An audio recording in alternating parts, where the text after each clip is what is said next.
ми розпочинаємо сьогоднішній, це друга серія другого сезону. Наразі всі люди обговорюють сезон 4, мені здається, серіалу «Дипломатка», але лікарі в Україні обговорюють другий сезон «ЕСКАП», що характерно. Тому ми розпочинаємо другу серію другого сезону «ЕСКАП». І я прошу, мене звати Катерина Булавінова, я медична експертка ЮНІСЕФ в Україні, одна з організаторок цих серій. І я прошу відкрити цю другу серію другого сезону нашого серіалу пані Оксану. Будь ласка, пані Оксано, прошу. Добрий вечір всім учасникам, добрий вечір, шановні партнери і співорганізатори цього проєкту. Проєкт «Спеціалізовані послуги для дітей і підлітків у сфері ментального здоров'я», що впроваджується в межах Всеукраїнської програми ментального здоров'я «ТИЯК», ініціативи першої леді. І звісно, це вже другий цикл або другий етап нашого проєкту. Погоджуюсь з пані Катериною, що фахівці у сфері ментального здоров'я обговорюють і очікували цього другого сезону. Проєкт реалізується Координаційним центром психічного здоров'я Кабінету міністрів України у партнерстві з Європейським товариством дитячої та підліткової психіатрії та у партнерстві з ЮНІСЕФ Україна за підтримки Міністерства охорони здоров'я України, Національної служби здоров'я України. Я зазначу лише, що другий сезон нашого проєкту здійснюється за фінансової підтримки Фундації Міжнародної премії Карла Великого міста Ахен, за що ми окремо дякуємо голові Європейського товариства дитячої та підліткової психіатрії професору Йоргу Фегерту. Дякуємо вам, професоре, що ви подбали про те, щоб у нашій співпраці було продовження, яке ще здійснювалося би за підтримки. Сьогодні на зустріч, яка буде присвячена темі розладів сну, зареєстровано було близько 1000 учасників, зараз вони ще доєднуються. І нагадаю, що записи вебінарів доступні на платформі ТИЯК та на YouTube-каналі доктор Булавінова. Дорогі учасники, сподіваюсь, ви зі світлом і, може, навіть з теплом. Подбайте про свою безпеку. І дякуємо вам щиро за те, що цей вечір ви присвячуєте тому, щоб бути в нашому спільному товаристві і говорити на такі найболючіші професійні теми. Сьогодні з нами докторка Кармен Шрьодер, професор дитячої та підліткової психіатрії Страсбурзького університету з Франції та завідувачка відділення дитячої психіатрії університетських лікарень Страсбурга. Пані Катерино, дякую вам за надане слово, тож прошу, забирайте далі. Добре. В нас далі ми даємо вступне слово Йоргу Фегерту. А поки ми надаємо це слово Йоргу Фегерту, я всім нагадую про правила нашого життя в цих ефірах. Ви можете обов'язково задавати питання, і ми дуже раді любим запитанням. Ви пишете ці запитання в чатику, і я їх озвучую наприкінці цього ефіру. І ви отримуєте відповіді від спікера. Так, для тих, хто буде присутній весь час цього вебінару і буде з нами працювати на цьому вебінарі, потім будуть сертифікати, але мені здається, що не це є основою ваших запитань, а саме контентна частина, що є надзвичайно важливим. Тому прошу до слова пана Йорга Фегерта, без якого ніколи нічого цього не відбулося би взагалі. Thank you very much, Dr. Bulavinov. Thank you, dear Katerina. Thank you, Oksana Spidneva, for your kind introduction. And we are very, very glad to have this second season of webinars and to intensify our cooperation. We are very honored to be your guest every 2 weeks in Ukraine, and that so many professionals in very difficult circumstances attend these webinars. I think is always moving to our heart. So today we will talk about sleep disorders, and sleep in times of war is a very important problem. It can be a problem everywhere, but I think in your situation, to talk about healthy sleep and what can be done in sleep management and how can we distinguish immediate reactions from sleep disorders, it's a very, very big issue. And therefore, I'm very pleased that one of the utmost experts in sleep, Professor Carmen Schroeder, she's a European board certified sleep expert. She's a child psychiatrist, really, may I say, European one, because she is German by birth. She studied medicine in Germany and France. She worked in France and in the US. So she's really an international person, and she was the perfect and very charming host of our this year's ESCAP Congress in Strasbourg, where we had also some people attending from Ukraine. And Carmen, I'm very glad that you will give us this lecture today. So the floor is yours. Thank you so much, Jörg. I'm very, very happy to be here with you for the first time, and I hope it's not the last time, and to talk with you about a subject that is really dear to my heart. And I will put this on the screen right now. Yeah, sorry, this was from my tests before. There we go. So we will talk about sleep and sleep disorders tonight. As Jörg said, I'm a child and adolescent psychiatrist, but I did in parallel sleep training with child and adolescent psychiatry training. So for tonight, we will talk about sleep and sleep disorders, but of course, I will also talk about the link between sleep and trauma and also resilience, and how we can intervene for sleep disorders, even in settings where sometimes it might not be so easy to intervene. Obviously, that might not be always so technical. I hope that I will give you some interesting information for the discussion afterwards, which will be the most important thing, obviously. So I have here you see what Jörg just talked about. We had this ESCAP meeting, and this is a hello from my clinical teams who have been the local organizing team at the ESCAP meeting this year. So they all say hello to Ukraine. I have no conflicts pertaining to this specific lecture. I would like to start to give some basic information about sleep, because it's always important to remind us before we go into sleep afterwards into diagnosis or treatment. Why do we sleep? How we sleep? This is really intimately related to the fact that we live on planet Earth. It would be a totally different thing if we were living on Mars. On the planet Earth, which is rotating around its own axis, we are rhythmically exposed to light and darkness. So in the rhythm of approximately 24 hours. So approximately 24 hours, this is where the term circadian comes from. Circa dies, approximately 24 hours. And all species on Earth had to adapt to this and had to find their niche to sleep and to be awake. And humans have chosen the dark period to sleep, with colder temperatures, and the light period to be awake, where there are warmer temperatures. So the first thing I think it's important to have in mind that our sleep-wake rhythm is a circadian rhythm. Why is this important in clinic? Because sometimes we're focusing only on the night, but we have always to look at sleep and wake over the 24 hours and not only during the night.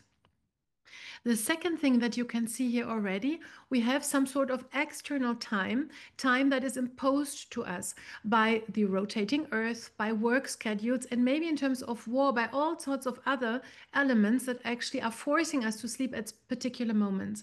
And we have the internal body time, and there might be a good synchronization between both of them, but sometimes there may be a huge conflict. In those cases, it's not necessary that the sleep is not working, but that the circadian rhythms do not fit very well together. In Western countries, and overall in the world, we know that there's a particular developmental stage where there's a lot of conflict between external times and internal times, and that is adolescence. And I will show this to you a little bit later. And if there's conflict, we're talking about social jet lag. It's as if you have a jet lag, but it's not because you have traveled, but because your inner time doesn't fit the external time. The next information, I think it was really good to have this in mind, that we're taking a lot of time of our life sleeping. So it's approximately a third of our lives. That is huge. And usually it's an indication that the roles of sleep are important because nature doesn't waste things like that. So obviously sleep is about energy restoration. This is the most intuitive thing, but it goes way beyond that. We know that overnight, when we sleep, the brain is washed of neuronal detritus. We know that we can correct a little bit of DNA damage. So it's maybe because of that that also sleep can contribute to longevity. And in particular in children, there are three important aspects, very important. That is the role of sleep in brain maturation. So it's very important for development. In memory consolidation, which means that during the day we're learning things, we're encoding them, and overnight they're really consolidated. So in these terms, it's really important for brain plasticity. This is important for our whole lives, even us now, adults. We need sleep in order to consolidate memory, but it's even more important, obviously, in childhood. And then a big domain, all of us know about this, is that sleep is necessary for mood and emotion regulation. If we're not sleeping very well, after a while, we're getting really difficult in terms of our emotional regulation. There are also other roles I will not detail so much today, the role of sleep in immune balance and hormonal balance, etc. So because of these very important roles, we see then also repercussions, either if children are not sleeping so well or not enough. The first of the repercussions, and I show you first data in typically developing children, is actually physical symptoms. So children might not grow as well. For example, growth hormone is secreted during deep slow wave sleep. If there is no deep slow wave sleep anymore, for example, a child has sleep apnea, then the child actually doesn't grow anymore. Once it's corrected, the growth picks up again. There can also be really severe repercussions on sensory motor development or on metabolic balance. We know that obesity in children is also linked sometimes to sleep deprivation on a populational level. Then we have cognitive effects. The dimension that's the most sensitive to sleep is attention. So attention deficits is usually something that you realize very quickly. You haven't slept well at night, and next day you don't know where you put your keys. You forgot your cell phone somewhere. So this is a very sensitive function. But if it's more chronic, then we have impact on learning and memory. And in France, for example, the national education system realized this and had now specific programs into place in schools where children learn about sleep because they know it is important for learning in school. And then adults, when we don't sleep well, we have difficulty staying alert. And this is something we call hypersomnolence. So sometimes in a meeting, for example, if it's in the early afternoon, you may nod off and fall asleep. In children, this can happen too, in particular in adolescents. But in younger children, we see sometimes something very different, which is motor hyperactivity. And in younger children, this can actually be a sign of severe fatigue or sleepiness because the children are actually fighting against the perceived sleepiness. This is typically something, for example, that parents see at the end of the day. And then the whole area I talked about, mood regulation and symptoms. This depends a little bit on the personality of the child and the adolescent and also on gender. Sometimes it's more like internalized symptoms, more anxiety, being emotive, crying for nothing, or more externalized symptoms such as irritability, anger, impulsivity. And what we know is if there's severe sleep disturbances in children and adolescents, the quality of life of the family is really highly impacted. So why is all of this important for child and adolescent psychiatry? Because you can already see in these symptoms that, let's say, a child has attention deficits, hyperactivity, and impulsivity as a result of a sleep disorder. What does it look like? Well, it looks like ADHD. So it's very important if we have a child with ADHD symptoms to double check if it's not maybe related to sleep, or if sleep disorders coexist with ADHD, well, then both have to be addressed because otherwise sleep worsens ADHD core symptoms. And you have heard Professor Elias last time talking about ADHD.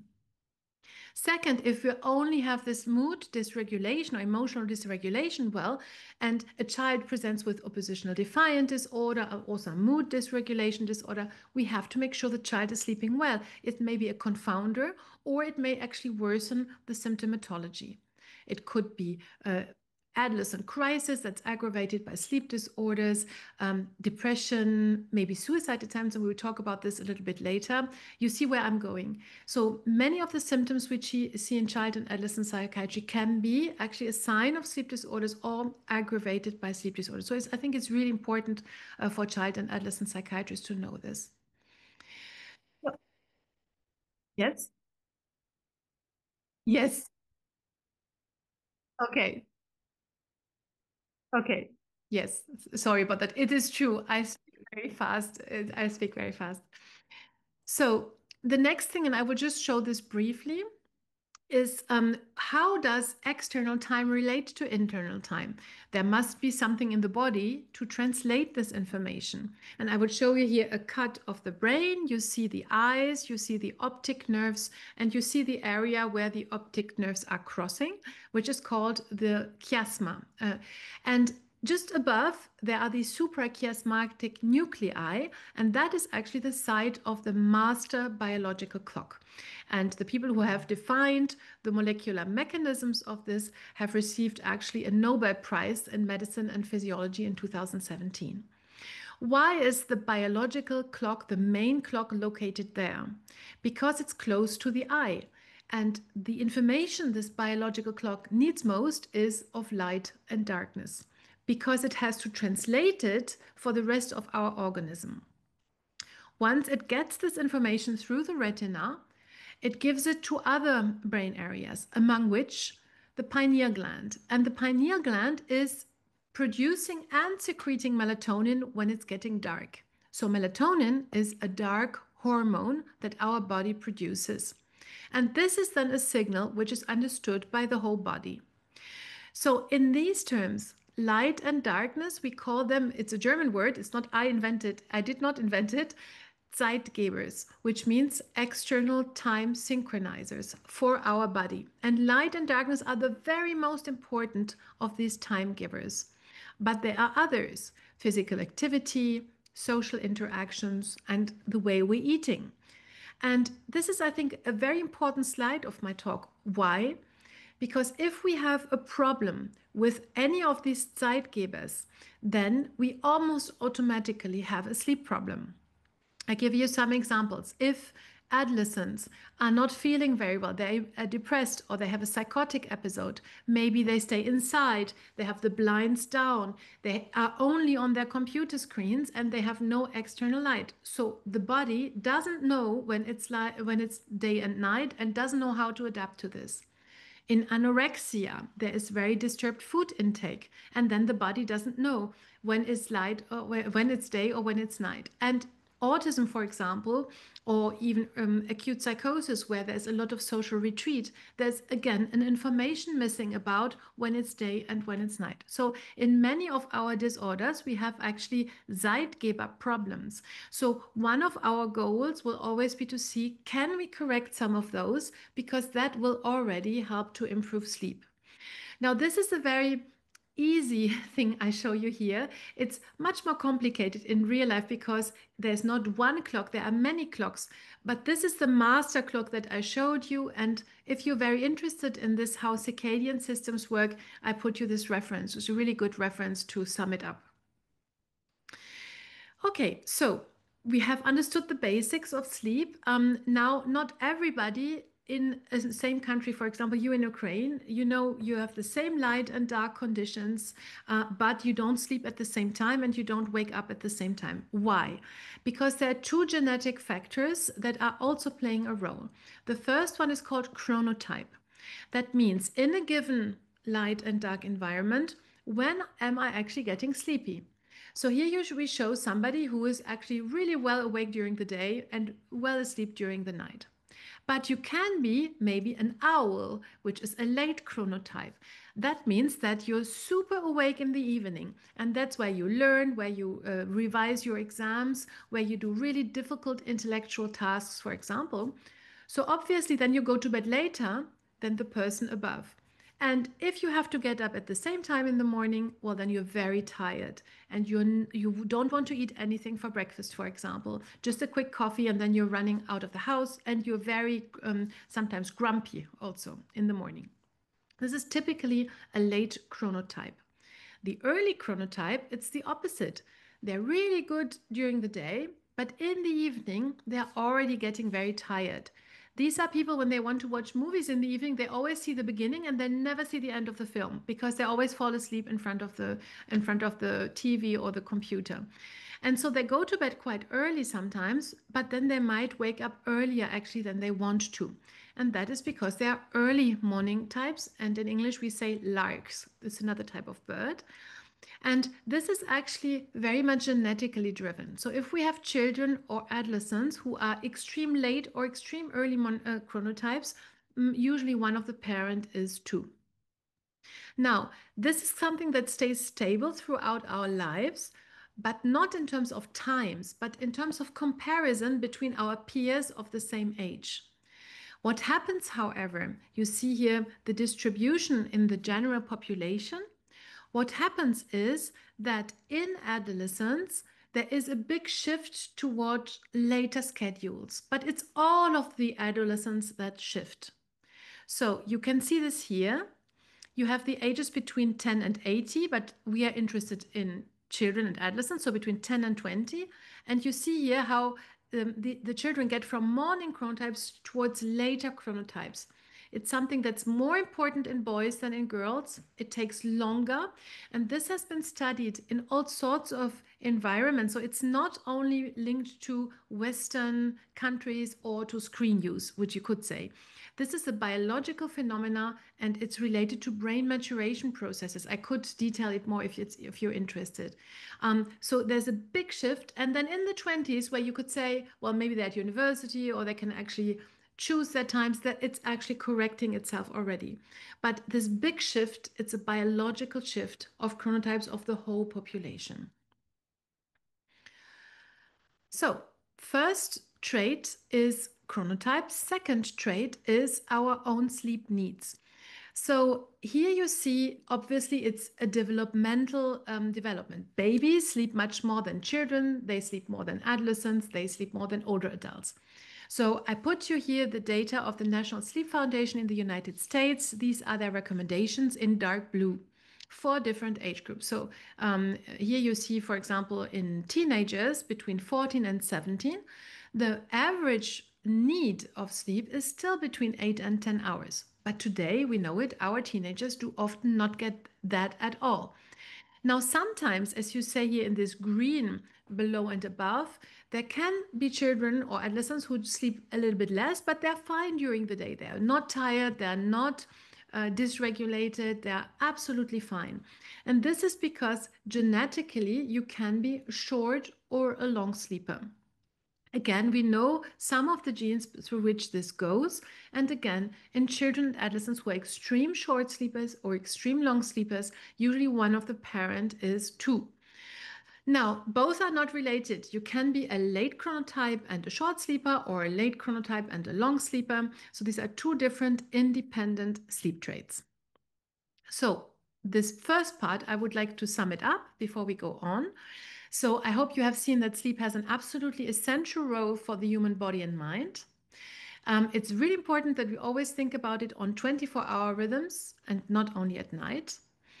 Now, there is a sleep need you have, and if you can, you should embrace it. And that is the same for children and adolescents. There have been studies who have tried to go below that. You can go below, but then you have symptoms. Then you will get inattentive or dysregulated in terms of mood or something.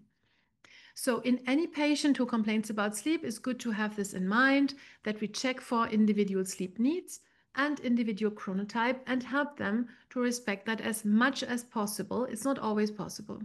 How can we ask about this? Usually what we say, if you have a period, for example, the big summer holidays, where there is no constraint, there is no work, there is no school, there is maybe no external factor that forces you to be asleep or awake at certain times, when would you go to bed and when are you getting up? And not in the beginning of the holidays, but after 2 weeks, for example. So you get a good idea of the time and of the overall the sleep need. And then we should always think about these Zeitgebers, these time synchronizers, light, food, physical activity, social interactions, etc. So that's the first step. So the second step is then how do we tie this to mental health? So first of all, as I have said, when you have a sleep deficit, you actually have an impact even on physical health. And this is something that I can show you with some data. So we know that in many, many countries today, we sleep less than 30 years ago. So in France, for example, this was from 2020. It was seen that French people on average sleep 1 hour less than 30 years ago because there were equivalent polls. And they sleep now less than 7 hours during the week. Now, is it that bad? I just show you an example of data from the Center for Disease Control when we could still use those data. So here you see the map of the United States, and you see the areas in dark where people sleep less than 7 hours per night. And I show you here the same map for obesity and diabetes. Obviously, this is suggestive, but I assure you there's a huge literature out there that shows that actually not enough sleep exposes to metabolic risk, insulin resistance, and cardiovascular disease. So this is really now extremely solid data and in many, many different countries in the world. But what we are more interested in is mental health. And this is first, again, adult data by my colleague Pierre-Alexis Geoffroy, who is in Paris, but who worked on an American large representative cohort. And you can see here, for those who sleep less than 6 or even less than 5 hours per night, all 12-month prevalences of any psychiatric disorder goes up. And even for those specific things like suicide attempt. So sleeping less than 5 hours per night increases the risk for any psychiatric disorder. Because it was a longitudinal study, they could actually also look at causality. So, for example, at one of these waves of assessment, they checked for suicide attempts, and then they checked 3 years before what was happening. And what they saw that 3 years before suicide attempts, in those who attempted suicide, 60% were actually complaining about sleep and only 20% in the controls. And these were sleep onset difficulties, nocturnal awakenings. So there is something of a link here. Do we see the same things in children? We do not have many data in children, but we have data in adolescents. So here, for example, this is another cohort in the United States, and they asked adolescents, have you had any period last year where you had at least 2 weeks of insomnia? And if so, they put them in another group and they compared the two groups. And what you can see here, those who had about 30% insomnia the previous year had a much higher risk of having any kind of psychiatric disorder this year. And this was obviously particularly important for mood or anxiety disorders. But even the average was a 3 times higher risk of having any type of psychiatric disorder. And with my colleague Julie Rolling in Strasbourg, we have looked at this in a very clinical setting. We checked on adolescents that had committed suicide attempts in the hospital. We saw them in the emergency department, and we were checking on their sleep the month before. And we compared it to a control group. And indeed, in the month before committing a suicide attempt, adolescents slept less during school days and also had a much harder time falling asleep. And this is something that is also shown in other more larger cohorts, that sometimes even an hour of sleep difference in fragile adolescents gets you into more suicidal ideation and more suicide attempts. Why is this the case? We know some of the answers on this. We know that suicidal ideation is anyway very high in adolescents, but there is probably something about inhibiting, because the prefrontal cortex is weak at that age, and then that the children, if they are sleep deprived, it gets even weaker and they have a harder time inhibiting these ideations and then the suicide attempts. This is one aspect, but again, if you're interested, we can discuss about this further. And it's even, maybe I skip through this because it may lead us a bit further, but even in medical faculty, actually, this was shown in a very large study published in JAMA. So as you know, a very good journal. And they've only looked at medical faculty, and they have looked at factors of burnout and of resilience. And I will really quickly go through this. There was a lot of burnout, a lot of suicidal ideation also in medical faculty. But when they looked at increased resilience factors, the most important resilient factors, even for physicians, for doctors, was sleeping well. And actually, that was protective in terms of suicide. So the relation between sleep and mental health, I showed you some examples. Always you can, what's the chicken of the egg? We have now really good data to see that there's a very strong bidirectional link between sleep and mental health. If we have sleep disorders or sleep disturbances, it puts us as a higher risk for our mental health. And what I didn't show you, because that's something you know a bit more about, is if you have a mental health problem, you have also lots of sleep disturbances. So it's really important to address this in our clinical practice. It's not a new thing. This has been described since ancient Greek, the relation between sleep and mental health. So the question in your context also can be, what happens then in a context of a big impact, external impact like epidemics, trauma, or war? And I would show you some of the data that's out there, and I would be very happy to discuss this afterwards with you. So the last, obviously, big data set we had was all from the pandemic.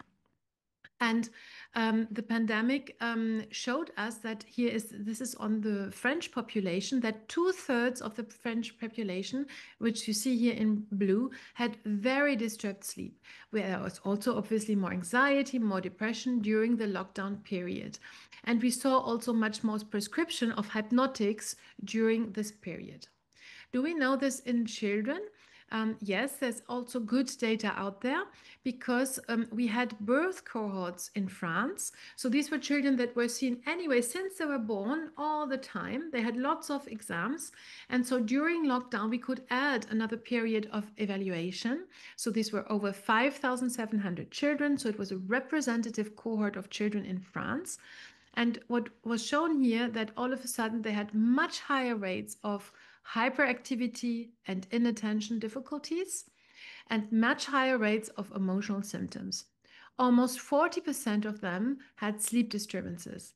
And because we had the longitudinal data, we could do analysis that were able to show then that actually sleep was associated with that, with symptoms of hyperactivity and attention, with emotional symptoms. And it was among the most predictive symptoms of the children's mental health at that stage in France during lockdown. How about trauma? So like Professor Fegert or some others that you have heard about, I think you have seen Andrea Danese in London, who has talked to you about PTSD. I will really only relate to what's important in terms of sleep. So Julie Rolling, again, this is her research axis in my department, and she went to big trauma sites in France, like in Nice terror attacks, or to hurricanes. We had in Strasbourg a Christmas market attack in 2018. And she has lots of clinical experiences, but we have also run quite a few studies on these relationships. I mean, you all know this. I will just go over what exists. So we know that insomnia and parasomnia, and in particular traumatic nightmares, exists in at least 50% of children, even 1 year after a single traumatic event. That these have then significant repercussions on mental health outcomes. But what has been shown over and over is, if they are not treated, the sleep disturbances that are associated with the trauma are actually predictive of longer persistence of PTSD, of higher anxiety disorders, more depressive symptomatology, and this is important, also less response to trauma-oriented behavioral therapy. So if you have underlying sleep that you do not correct, even if you have really good approaches for trauma, this might actually do that the child can actually not react so well to therapy. So it's an important aspect to have in mind. I will go a bit more in detail about what is happening and in particular on nightmares, because this is such a prevalent symptom. And I'm sure you see this every time and every day in your own families and also in the children that you see in the clinical practice. So yes, there's an increased sleep latency, very much related to trauma and to the fear that children have of having nightmares at night that will actually repeat itself. The children will have a harder time falling asleep, will then sleep less during the night, much more fragmented sleep, and an overall decreased sleep quality. For now, many of these data were only subjective, and what we did in our study, we did objective recordings, and I show this. But what is a nightmare actually? What is it? Or how do we define it? So the word nightmare comes from phantom or spectre. And you see here a very famous image of Johann Heinrich Füssli that was painted in the 1800s with the spectre sitting on the chest of a person because it's like an oppression. And the nightmare is a dream activity with very intense dysphoric and negative emotions that awakens the sleeping person. So we distinguish between bad dreams. So in the morning you say, oh, I think I dreamt really something very bad this night. So, but we don't remember. But a nightmare is one where you where you wake up and you in the moment where you wake up, you know what you dreamt about, and you are very afraid of falling back asleep again. So obviously this exists in all children. It's very common. So over 75% of children have this occasionally. 10 to 50%, however, of the younger children have it with repercussion on family functioning. 2.2% have really a nightmare disorder. That means it comes back a lot. But this is much more important in trauma. And you have here the diagnostic criteria, and you will find this in the presentation. I will leave you, obviously, that this is the diagnostic criteria in DSM-5 of nightmare disorder. So it has to be more, with much more impact also on daytime functioning. How does it work? Why do children have nightmares, and what does it have to do with emotion regulation? It's a bit complicated. I will walk you through it very easily. Normally what happens during wake, we encode what we experience during the day. And what happens then is during the night, we replay this during sleep. And in particular during REM sleep, this is the rapid eye movement sleep.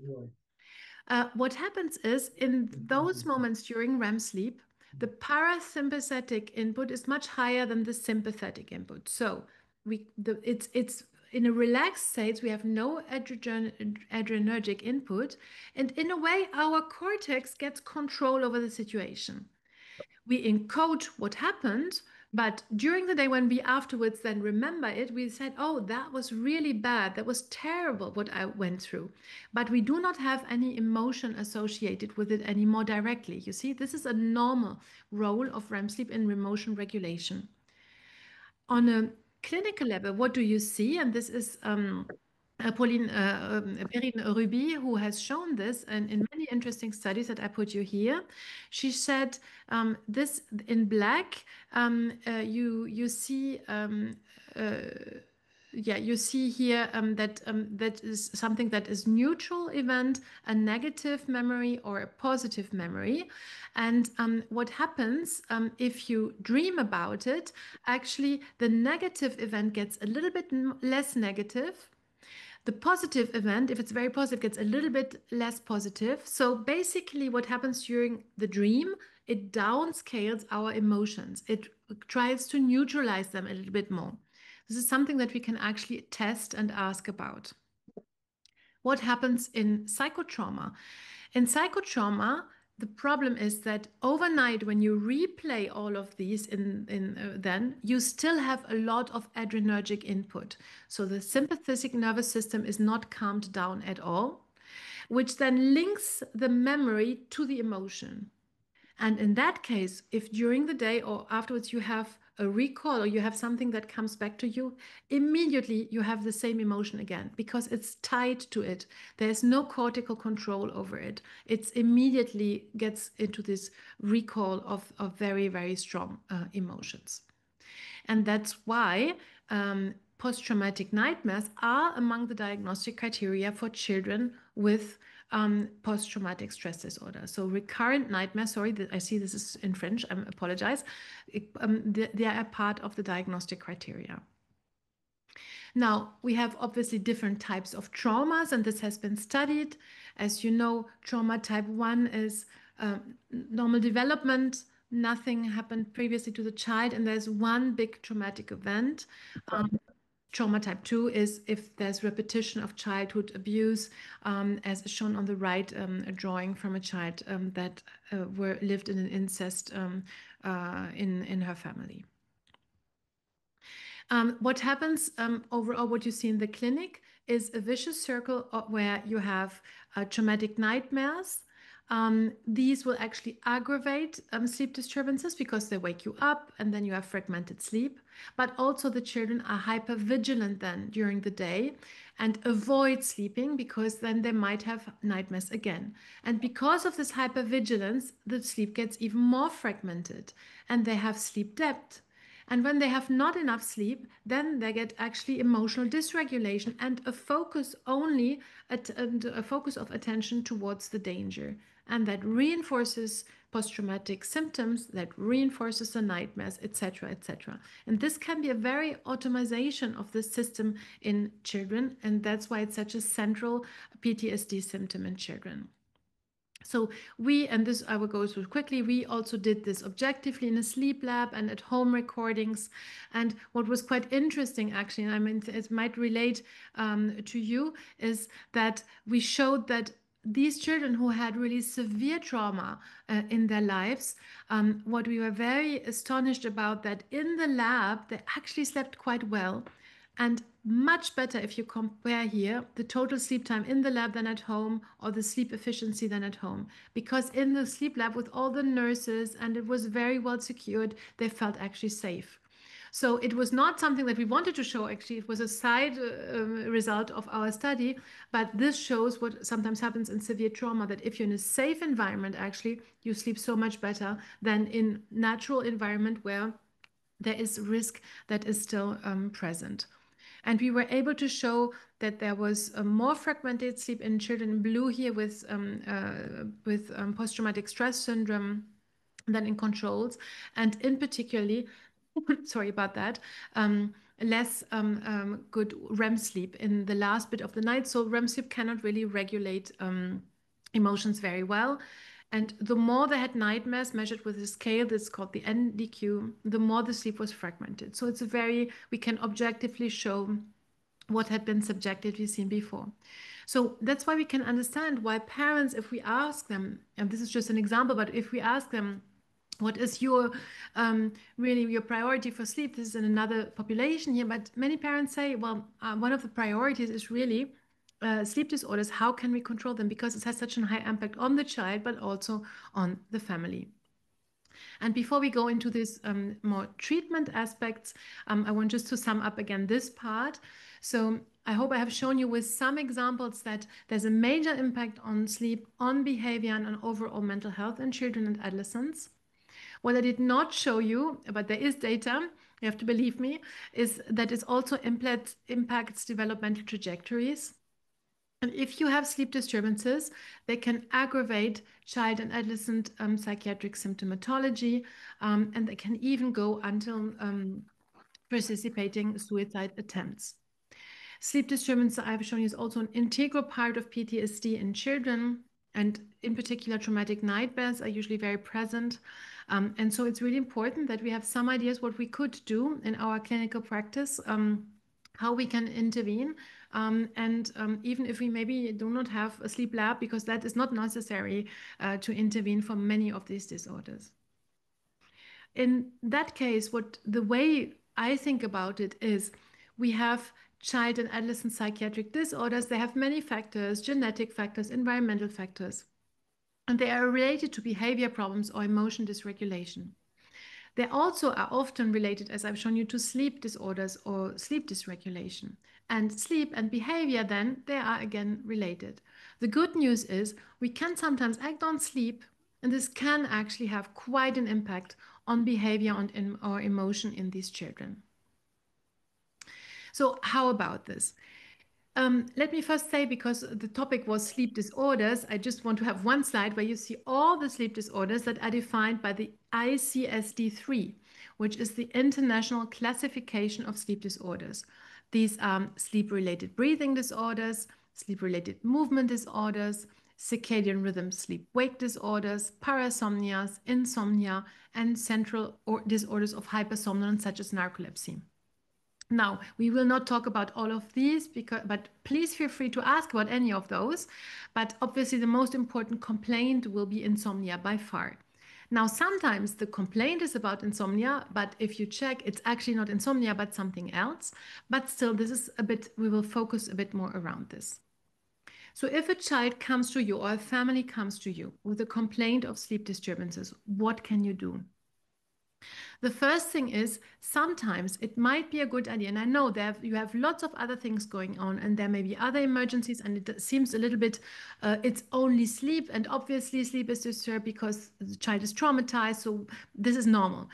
Yes, but maybe you can do something about sleep that you cannot do about the rest of the situation, because you cannot get the father back, or you cannot stop the war immediately. But maybe you can do something about sleep, and that might actually be so much better for the quality of life of the child and of the family.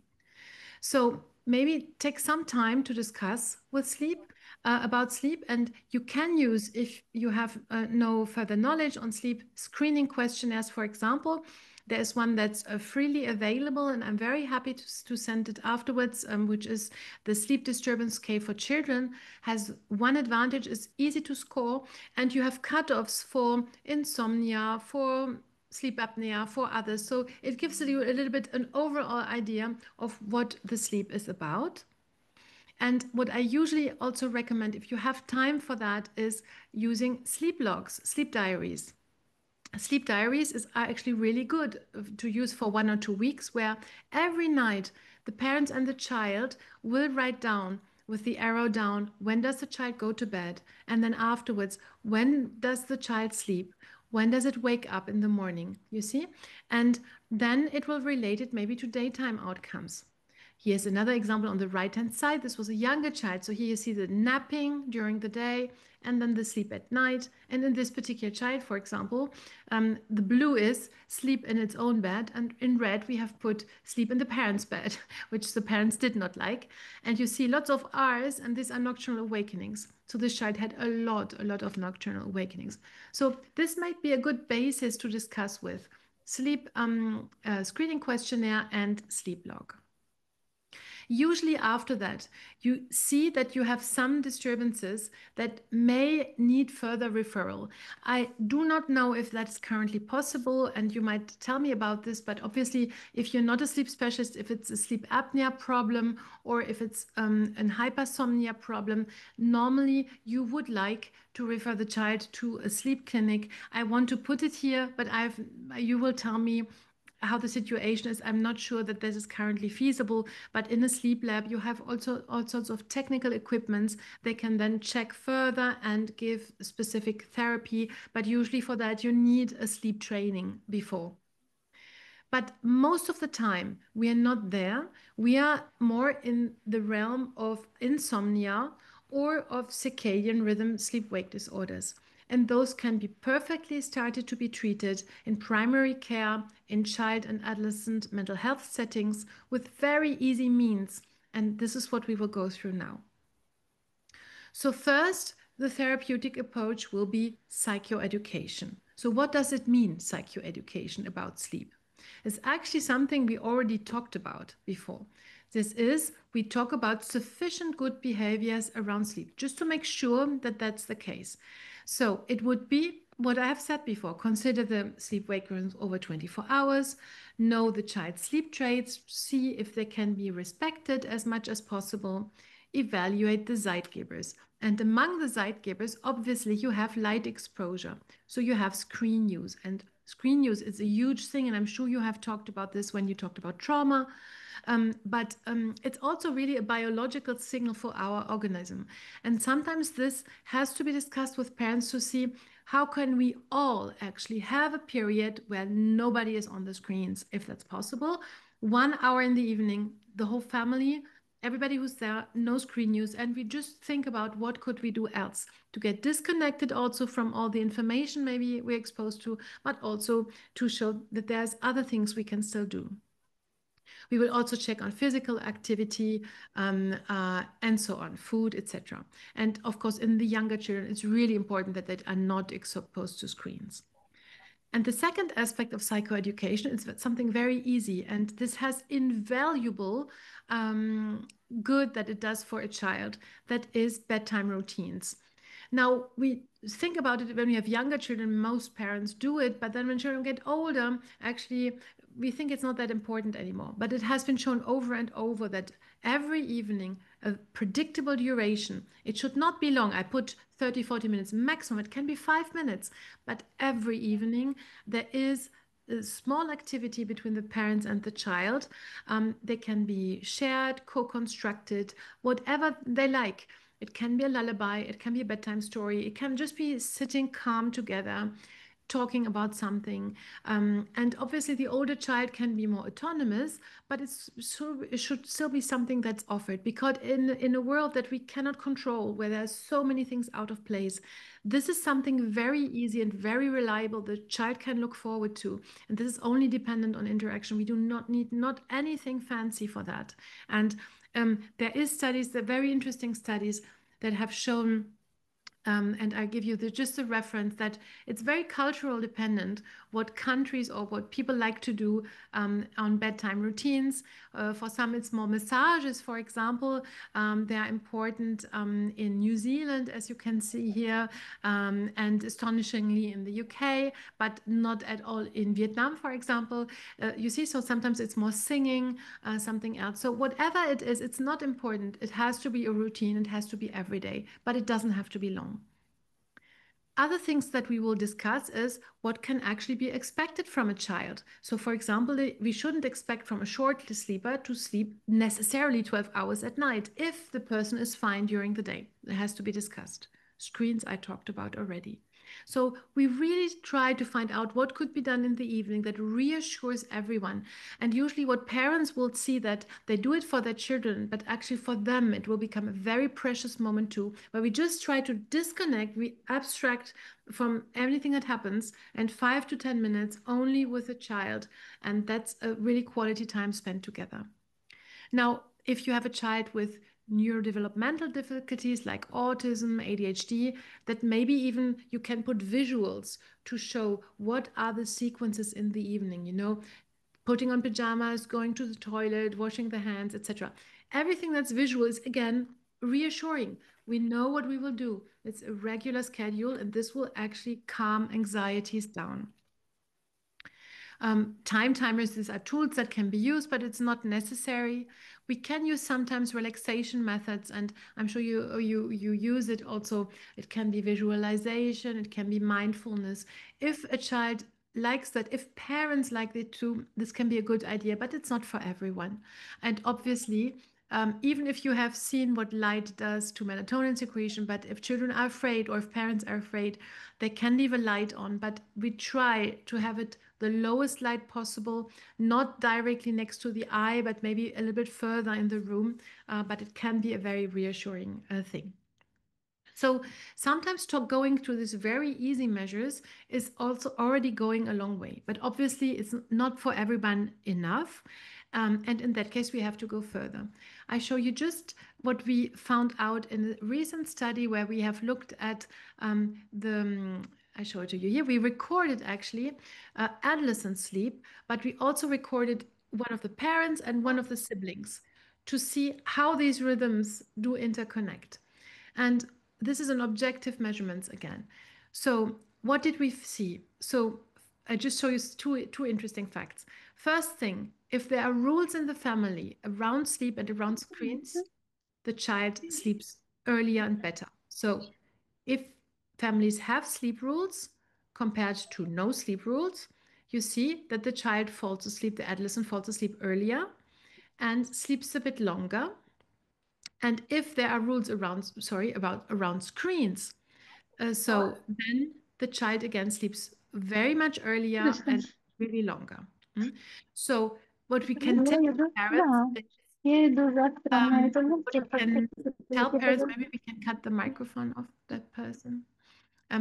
So what we can tell parents, it's good that you have rules in place. Maybe the child or the adolescent doesn't respect them. That is one thing, but it's good to have rules already. And the second, however, is if parents do not what they say the adolescent to do, it doesn't work. It's also obvious, but we showed this in sleep. So if, for example, a mother tells a child, well, go to bed early, don't use screens, but she herself is on the screens and doesn't go to bed ever and almost doesn't sleep, well, then that is very much correlated. So the adolescent sleep was very correlated to that of the mother and the siblings, a little bit less of the fathers, but also the fathers are in France too a little bit less involved, usually in bedtime settings. And it's good to encourage parents to set up rules even if the adolescent doesn't respect them. How can this be adapted for then for behavioral interventions? Again, I will not go through all the behavioral interventions, but there are really good review papers out there, and I give you here a reference. And if you would like to get the paper, if you don't have access to it, I can also send the paper with it. But how can we adapt it before we go further into pharmacotherapy? So again, this is not something I would talk about, but we can add it to the discussion. What about trauma? I wanted to show you this. In trauma, there's actually two interesting aspects, I think, that you could take away from this talk. How is parental psychoeducation and sleep hygiene adapted? So first of all, any kind of trauma procedure should actually include sleep. I just show you when in France, in Strasbourg, we have worked on this for displacement of war. When it started, we had worked with different humanitarian organizations, and as part of what is recommended, sleep is really important. So I think it's never forget about sleep, because it's something you can work on and can make a big difference for everyone, for the family. So don't forget to include it. And one way, for example, to working around it, if you have EMDR that's available, great. If you have trauma-focused CBT, great. But especially if the child has a lot of nightmares, there's an easy therapy you might actually use already, but we are working with, and we have done quite a bit of research on, which is imagery rehearsal therapy. So imagery rehearsal therapy is based on the continuity theory. We know that in nightmares or in dreams overall, we incorporate a lot of content from the day before. So that's the first thing we know. The objective in this therapy is that the child gets again control about the content of the dreams and of the nightmares. And once the child has the control, it is actually very empowering. And the advantage of this IRT are that are good levels of proof in adults, and we're currently publishing a paper in children with PTSD, that the child feels that it's taken seriously. Not only people are saying, well, nightmare, that's normal, and it's normal that you have nightmares, but actually for the child it's a really terrifying situation. In IRT, compared to traditional trauma therapies, we do not need a detailed verbal description of the nightmare or of a traumatizing scene that may be underlying it. So it's something that we can adjust. So there's not so much traumatic reactivation than we have with some of the other exposure therapies. It's brief, and it can be very easily learned and distributed. So how does it work? It works with cognitive restructuring and psychoeducation and lots of mental imagery, and it's a short therapy. So different protocols are out there. We are using one where we have 4 sessions over 4 weeks. So it's just 1 session a week, and the session is 30 to 60 minutes. It depends a lot on the age of the child. It can be done individually, it can be done in groups. And then there are instructions for the children and the parents to repeat it at home. So how does it work? You choose maximum 1 to 2 nightmares a week. And in older children, you write it down. A really short paragraph on the dream content. In younger children, you can use drawings. So the child draws the scene, and then you modify it. And you really think about it, how you can modify the content. And you rewrite a scenario or a script where you have protective elements or possibilities to escape. And in drawings too, you do a new drawing with these protective elements in it. Then, in the session, this is read throughout or looked at with the younger child, look at the drawing, and every detail will be described, and then it's imagined. So how is it in this new script? What happens? And we're really focusing on positive sensations in this new script. And the instructions are then that between sessions every day for at least 10 to 20 minutes per day. So over this week, this is repeated before going to bed.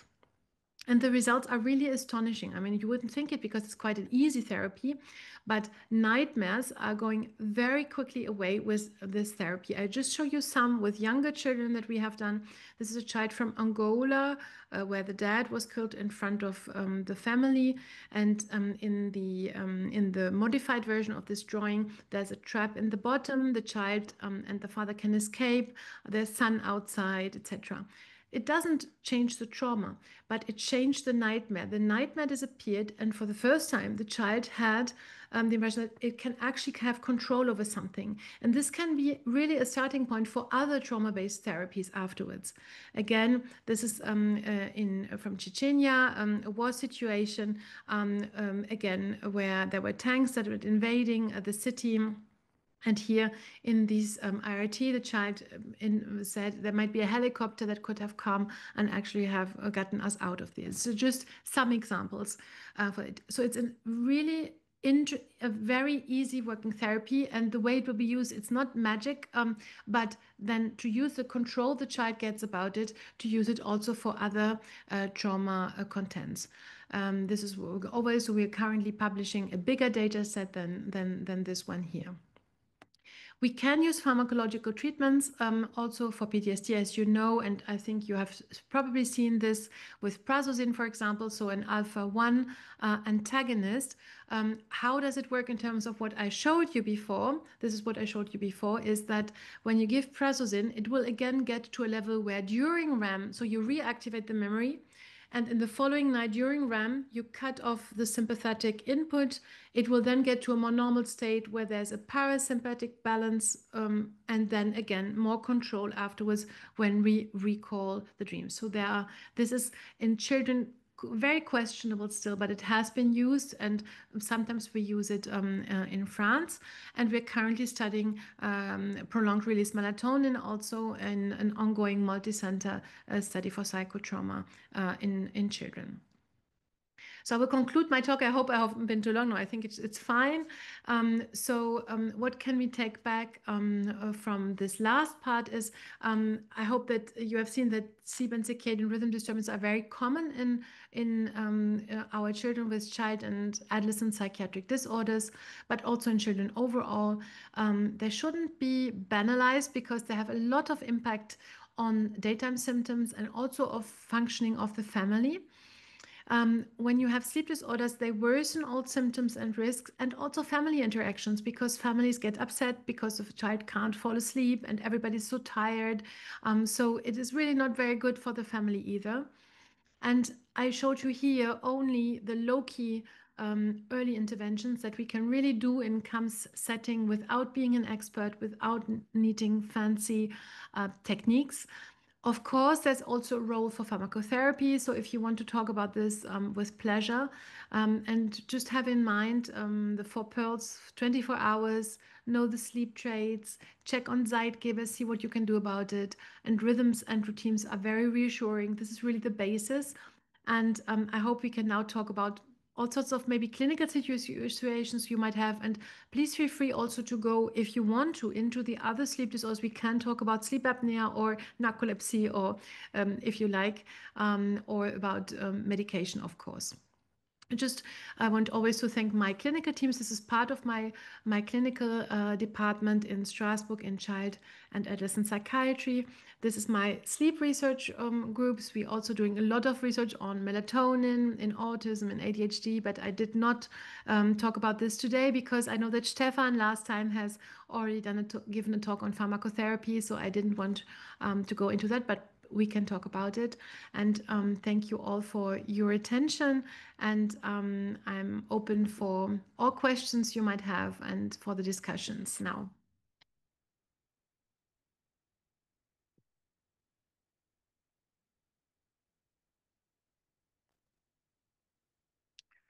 Ласка, виведіть нас трьох, мені включіть звук.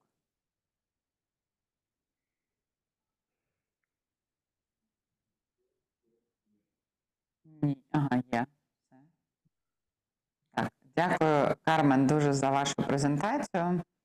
І в нас є купа запитань. Ті запитання, що задавали українською мовою, я буду задавати українською мовою. Ті, що були англійською, я буду задавати англійською. Вибачаюсь одразу перед перекладачами. Ті, хто задають питання англійською мовою, ми дуже поважаємо те, що ви її знаєте, і ми прям збираємо всіх спеціалістів, які їх її знають. Але конструкт цього зуму такий, що є Can be перекладачі. English or German or French. But І це трішки незручно, але як вже є, так і є. І так, пані Єлизавета Білоусова англійською мовою задає питання. With borderline personality disorder, is the body able to distinguish between day and night? I didn't get just the first bit. I didn't hear it acoustically. What to distinguish between day and night? What was the first part? With borderline personality disorder, is the body able to distinguish between day and night? Yeah, the body is, there are for now no circadian rhythm abnormalities described. However, what we see is that, so it's not a problem of distinguishing between day and night. However, you have this very strong vicious circle again between emotion dysregulation that is very strong. So then the body cannot extinguish the emotional areas of the brain when falling asleep. So that's why it takes longer time to fall asleep. Sleep is much more superficial, and that's why some of the patients might say, we don't sleep. It's not quite true. If you record their sleep, you see they do sleep, but there's a lot of high frequency on the EEG, which means that they have the impression that there is no sleep because the sleep is really much lighter and also much more awakenings during the night. And typically in borderline, like with any disorder that has a lot of emotion dysregulation, it's more awakenings during the last half of the night or last third of the night, where then you have much more awakenings, for example. So, but it's not a problem of not realizing day and night. Thank you so much for your feedback. Пані Оксана Старостіна питає, чи впливає час сну від часу народження дитини? В мене є жайворонок і сова. Одна дитина народилась зранку, а друга вночі.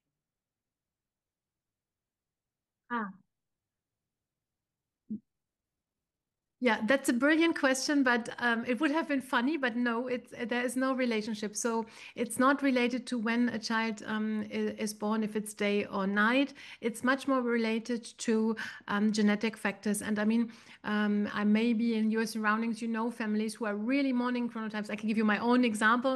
I'm from a family of farmers in Germany, and everybody could be chatting at 4 o'clock in the morning in the kitchen. And then in France, when I moved to France, nobody was awake at 4 o'clock in the morning. So it is in some countries or in some family run really early or late genes. And sometimes it's the opposite for other families who can talk until 3 or 4 in the morning, heated discussions. Yeah, so it's very genetic, but not related to the time the child is born. Пані Порухня Ліана питає, як відрізнити порушення сну, спричинені ПТСР від звичайних проблем зі сном?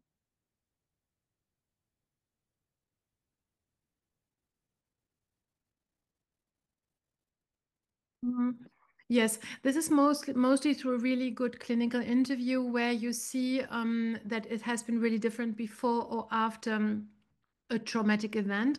This is more easy to do with trauma type 1, where you have a period actually where nothing had happened before and then it really changes.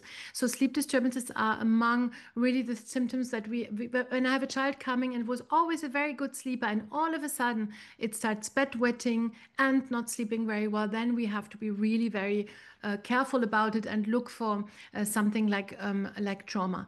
It's more complicated in type 2 trauma, as you know, because it has been early in the development and it's so much inscribed in the neurodevelopment of the child that there is no period before actually really. In that case, it's difficult. But what I would say is, nevertheless, treating a sleep disorder has no negative effect. So it can only do good to the child to address the sleep in itself. And either it has done a really positive effect, or maybe not that much, but it would still be a relief for the child and the family. So even in type 2 trauma, where you're not quite sure if it's something else, then it's still good to address it. If the question was in terms of other sleep disorders like sleep apnea, etc., I would say for non-specialists, a good screening questionnaire is already quite good. We have some symptoms that we are attentive to. Obviously, for sleep apnea, it's snoring, for example, and have a lot of daytime symptoms at the same time. Then we have to be attentive about that.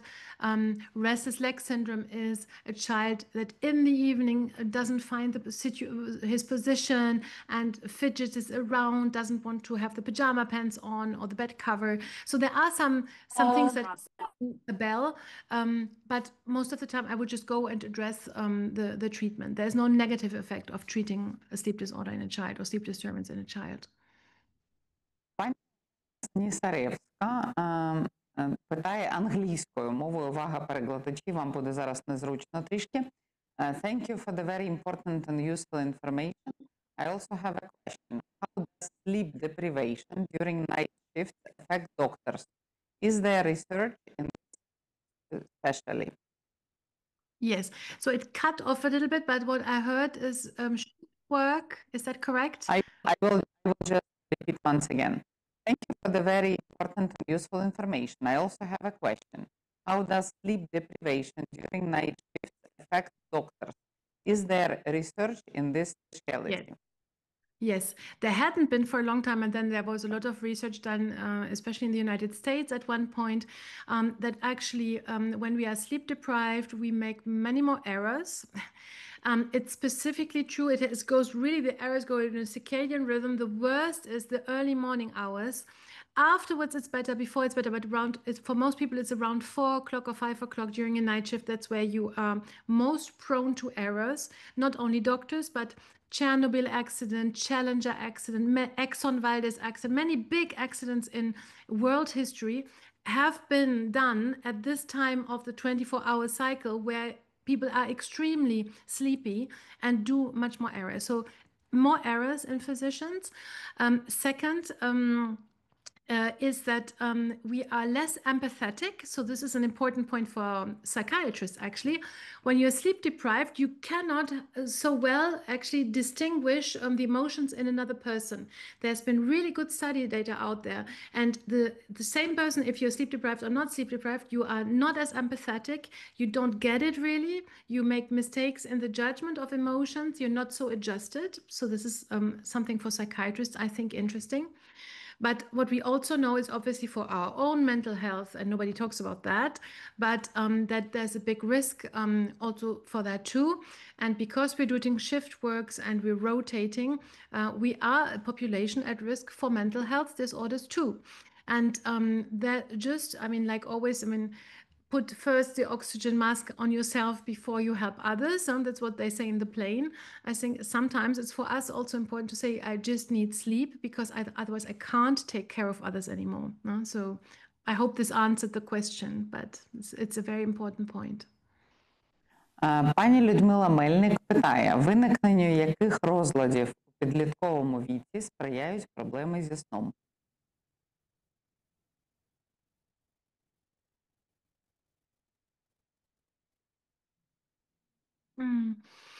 So we are not sure about this because in terms of personality disorders, there's not very good data out because also, as you know, the official rule is to only diagnose them at age 18, and we do not have many good longitudinal studies who that have looked at it.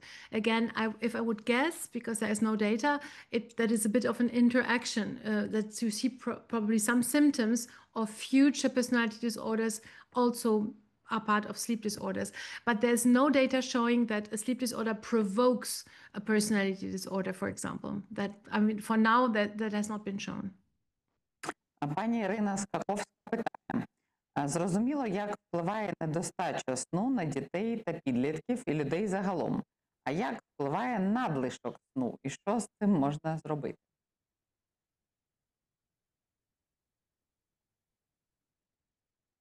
Yes. So I would say, in particular in children and adolescents, that excessive sleeping is a sign of something. So first, it can be if it's only a long sleeper. In that case, the whole family sleeps a lot. And in this case, it's maybe not pathological. But if otherwise a child sleeps excessively, I look for a reason for that. The most typical reasons in a child is sleep apnea syndrome. So to think about this, so this is why the child is maybe extra sleepy. Other medications, obviously, or substance use in adolescence, I have to check on. And it can also be a sign of narcolepsy. Now, narcolepsy is a rare disorder, but but it exists. And if a child all of a sudden falls asleep during the day, or even in school several times a day, and cannot get himself it cannot do anything about it, we really have to think about narcolepsy. We then look for other signs. Other signs typically is cataplexy behavior. This would mean if the child is emotive.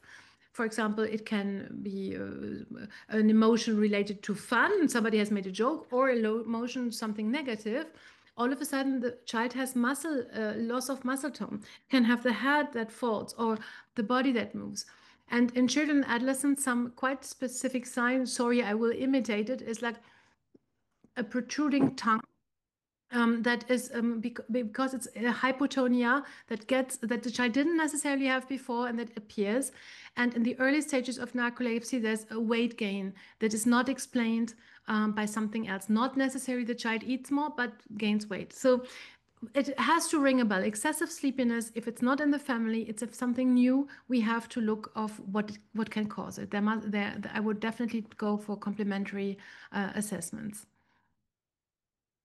Мгм. Так, пані Оксана Михняк питає: в Україні в умовах війни ми часто спостерігаємо дітей з вираженою тривогою під час засинання. Вони бояться залишатися самі і не хочуть засинати без присутності батьків. Які підходи, на вашу думку, є найефективнішими для роботи з такою формою тривоги, розлуки перед сном? Yeah. Separation anxiety related to sleep and very real situations, and it's also very normal to have actually these anxieties in a situation like you describe it and that you're currently going through. Is how can we find a routine that holds even if maybe the mother is not at home or the father is not at home or the grandma is not at home? So in this case, what I would do is really to write an evening routine, and with pictures if it's a younger child, and to think what do we do when you eat at that time, and then you do this, and then you have your little toy animal, and then you have this and that, and something that the child can do with parents, with grandparents, but also maybe alone.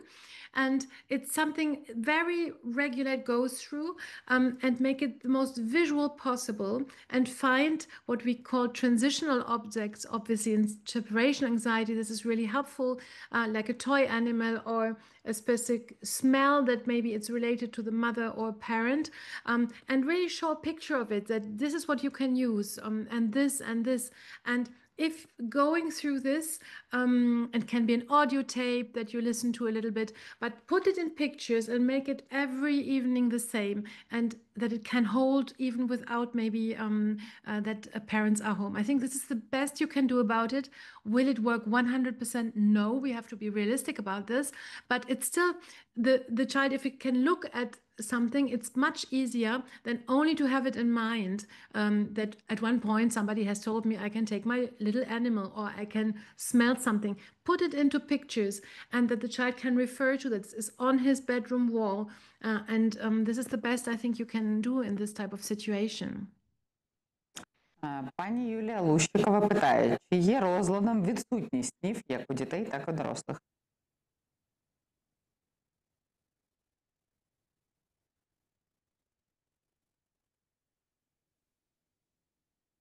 No, it has been long looked at, and what can be done if you record it, and if you awaken these people that say they do never dream during specific periods at night. Actually, you see they are dreaming, but it's a real recall that's not worked on, and some people are maybe not interested in it, or also have never done it, and so they barely recall any. It's not a disorder. Everybody dreams, but maybe the recall is not there. What can be another reason is if you are not sleeping enough. So I didn't show the whole sleep physiology, but we have more of the dream sleep towards the end of the night.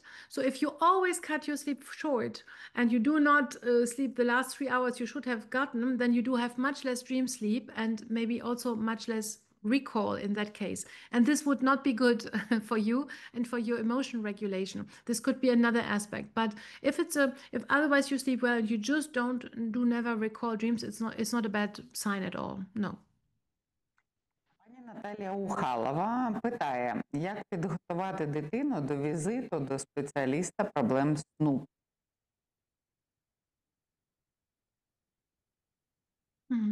I mean, I would hope that the sleep disorder specialist is a good sleep disorder specialist and the child doesn't have to prepare and is adapting to the child, obviously, to his age and to that. But what could be done otherwise is at home is to tell the child, is there anything that you don't like about your sleep? And sometimes children, they don't know. And I say, I give you a magic wand, like a sorcerer, or and I give you a magic wand, and let me know what if you had this magic wand and you could change something about your sleep. What would you like to change? And then usually they can say, oh, I want my mom to be with me in bed every night, for example, separation anxiety, or I would like to be able to fall asleep on my own, or I would like not to have nightmares. So maybe just that this child can actually think about what's bothering him or her most. That's all. But I hope that the doctor will adapt to the child more than the other way around. Пані Катерина Євстафієва питає, якщо це чоловік 36 років, він постійно бачить два сна: пустий гараж і мертвий родич. Що з цим робити? So if it's a recurring dream, honestly, the IRT that I showed you, that would work really well. It's typically, you shouldn't work on both at the same time. You choose one first. You write it down. So this is something he writes it down. I mean, really, it's like 5 to 10 lines, very easy. And then we think about, if I remember well, empty garage or something, then it would be an alternative scenario. For example, I enter an empty garage. I mean, you don't tell him what to say, but he should come up with something, but you help, obviously. So the door is open, then my mother comes in, my friends come in, and actually we're preparing a party in the garage, and everybody brings food. I mean, you have to be a bit creative, but and help the person. It sounds ridiculous, I know, but then you write that down. And then every evening you read it. I assure you it will work. The same for the others, which is more like a real nightmare. If I heard it correctly, dead person in the family, or I'm the dead person. So again, write it down. Think about what else could be, and read it every evening. Go through it, really imagining it with all the senses. And if it's really, I would say only these things, IRT is a perfect indication for that. Дитина 12 років, дуже міцний сон, який ускладнений нічним енурезом. Куди спрямовувати на лікування?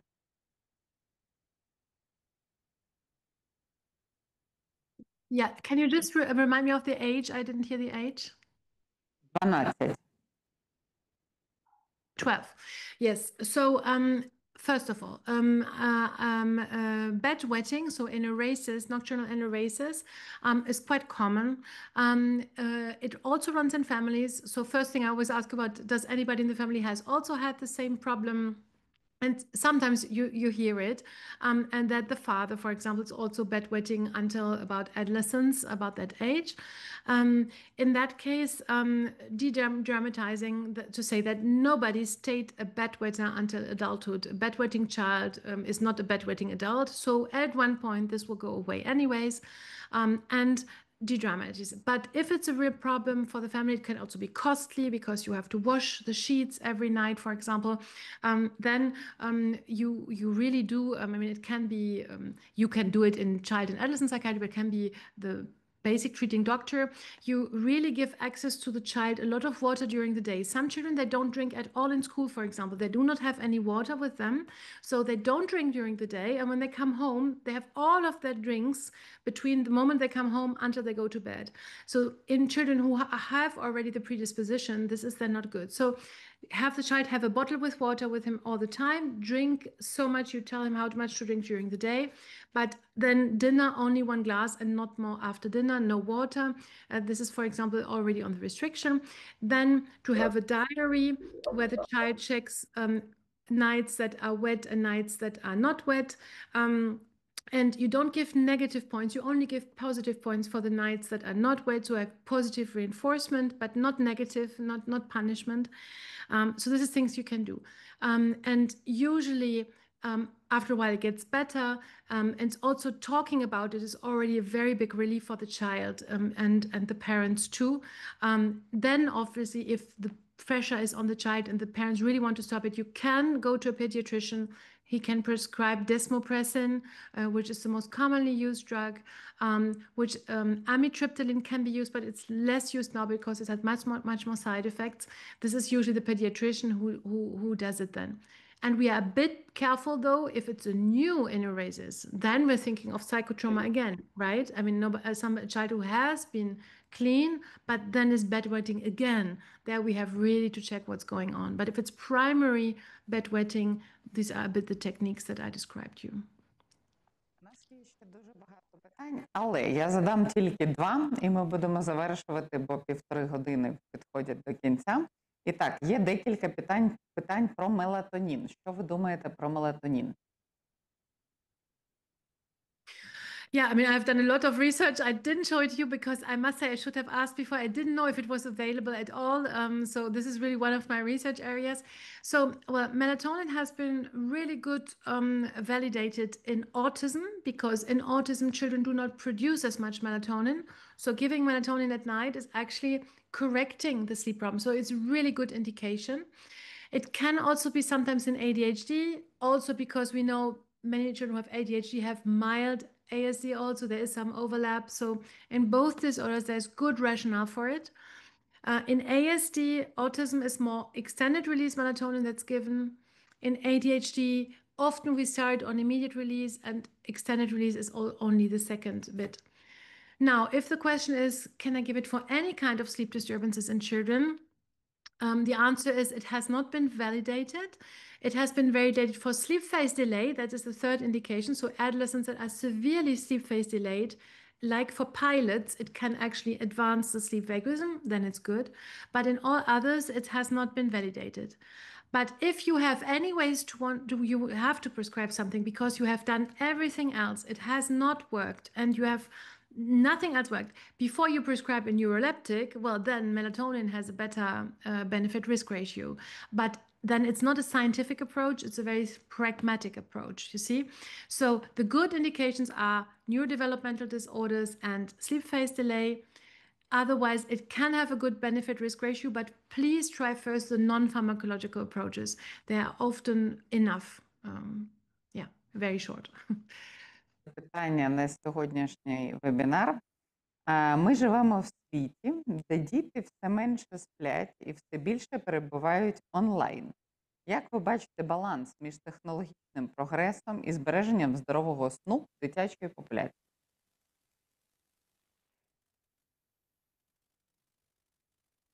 Yes. I mean, this is a question I can talk about for 5 hours straight. So I will try to give a 5-minute answer maximum. So first of all, I think when we're talking about screen use or technological things, it's really difficult. Why? Because we, all of us here, are a generation who have a childhood without these technological instruments. But today's children, they have access to it. So it's really something where one generation judges another generation and tells them not to use it, but they have lived in this world all the time. That's just a preamble. Second of all, however, I think we know now that we cannot give children uncontrolled access to screens and to media use. So we have to control it, especially in early developmental ages. So overall, below age of 3, many countries say no screen use at all. The only screen use is if it's shared with an adult. If it's an activity together on a screen, for example, or watching something together, that's different, but no screen use alone. And then I think in families with older children and adolescents, that's why I showed you the data. I think it's very important that families decide sometimes that nobody uses screens. There should be moments where not any of the family members use screens, even if it's particular moments only during the day, because to see it, there are other things also going on, and you cannot rely only on screens. But we will not get back to a time, I think, where people are living without screens, unfortunately. So we have to know today how to deal with it, and we should encourage parents to put rules around screens, but also to respect them themselves. Оксана, я прошу вас закривати цей вебінар. Ми в ньому якраз 1,5 години.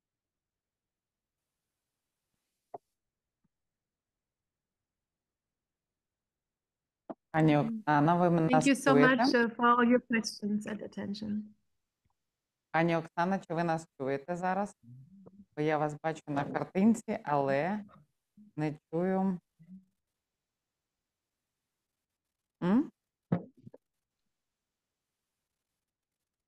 Ага, пані Оксано, чомусь ми бачимо, але не чуємо, картинка не оживає.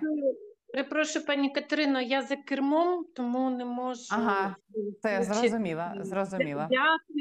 всім. І те, скільки в нас було учасників від початку і протягом всього вебінару, є свідченням того, що не тільки актуальності теми, а й великої вдячності до спікерки. Дякую всім, бережіть себе. Дуже дякуємо, пані Оксана, і дуже дякую професору Кармен Шрьодер за цей інформативний вебінар. Вас було більше, ніж 400 від початку до кінця. Дуже всім дякуємо за увагу і сподіваємося, що сьогодні буде спокійна ніч без обстрілів, але вона такою не буде по всій території України, але сподіваємося, що для когось вона буде більш спокійною, ніж попередні ночі. Дуже всім дякуємо за увагу.